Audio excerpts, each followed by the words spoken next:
Thank you so much for watching Landumc Goes There. Please subscribe and hit the like button and the bell notification button. The 1950s was a time where we saw Jimmy Stewart deliver some of his finest contributions to cinema. He was considered a pillar of social morality, thanks to his movies like Mr. Smith Goes to Washington, It's a Wonderful Life, and Harvey. He's a guy that automatically evokes a sense of safety when you watch him on the big screen.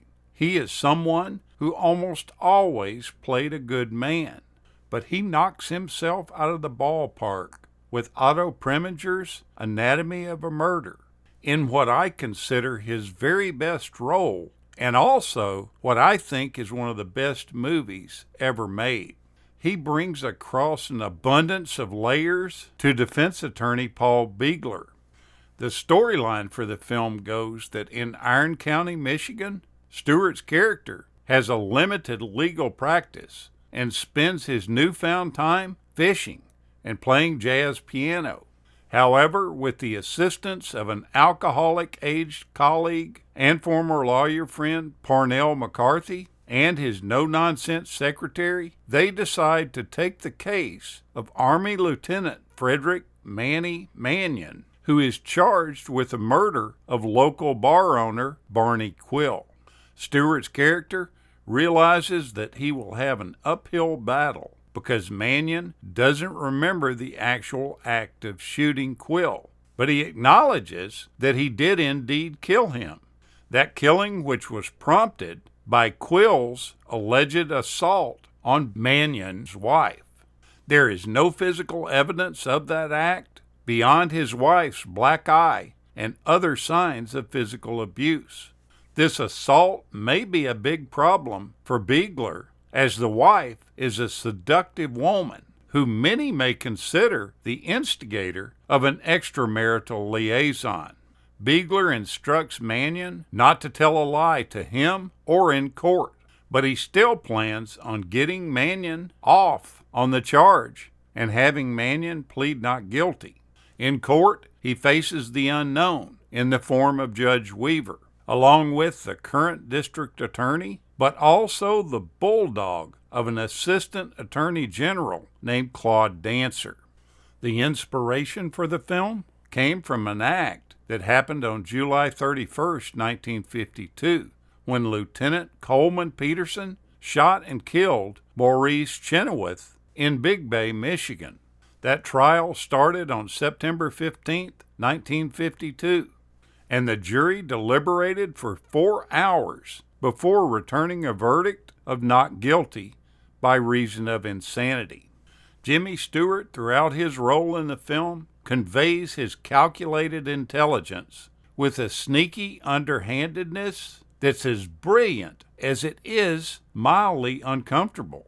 He also infuses his character with humor, cracking jokes in the courtroom, delivering questions with a sly smirk, and objecting with increasingly passionate anger. Everything he does in the film is intentional.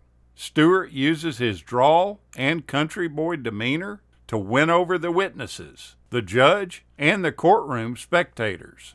He's argumentative, mocking, witty, and disarming all in one, implanting thoughts that he wants in the jurors' minds. He weaves his words into webs that bend them to his favor. This was Stewart's last Oscar-nominated performance. It was also George C. Scott's first Oscar-nominated performance.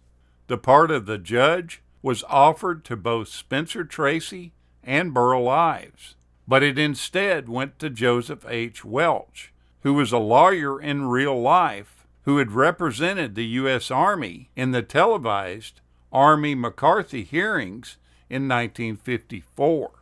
The part played by Lee Remick was first offered to Lana Turner, who agreed to take it on one condition, that she could wear gowns designed exclusively by her personal designer.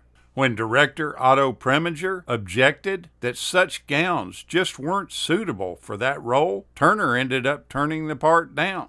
Columbia Pictures was ready to give in to Turner's demands, but Preminger resisted and gave the role to Remick, who was then a very young actress at the beginning of her career. The movie is generally held to be one of the few films in the long and fiery career of its director, Otto Preminger, to have been made smoothly and largely without incident with all the people concerned with it, with hardly any of the explosive displays of temper which Preminger was notorious for. The smoothing influence of leading man James Stewart was said to be a key factor in the relative tranquility of the filming. Stewart praised Preminger's skills in many interviews, and near the end of his career, he said that he regretted not having made more films with him. The real murder took place at the Lumberjack Tavern in Big Bay, Michigan, which is located on Lake Independence in Michigan's Upper Peninsula. Until it was remodeled some years ago, the bullet holes from the real-life shooting could be seen in the walls of this tavern. It's located just down the road from the Thunder Bay Inn there. The bar shown as the murder site in the movie was built as an addition to the existing inn as a movie set. After the filming wrapped, the owners of the inn kept the addition and applied for a liquor license.